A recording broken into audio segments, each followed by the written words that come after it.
Ano daw yung mga laptop natin na pang AutoCAD, pang rendering, ganun, pang video editing na nasa 40k lang. 40k yung budget.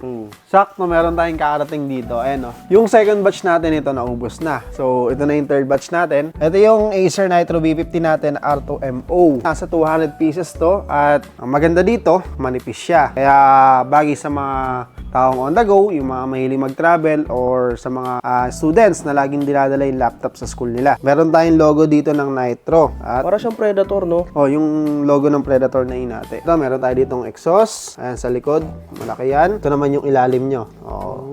Tingnan mo, sir. Naka full size keyboard na rin siya. Meron siyang backlit na kulay puti. Para sa gabi, hindi tayo mahirapan kakakapa, di ba? Makita natin yung mga letters. Naka Ryzen 5 yan, 7000 series. Sa graphics naman, RTX 2050. 4GB yon, kaya pwede na pang AutoCAD, pang rendering, video editing, tsaka syempre, gaming, di ba?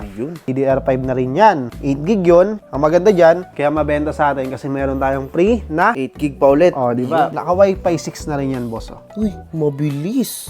Kaya sa mga crowded connection, hindi siya papatalo. Ito yung screen niya, bali 15.6 yan. Full HD, 144Hz refresh rate. Kaya kung interested kayo dito, 39,999. Siyempre, dito lang yan sa UniPC for affordability meets quality.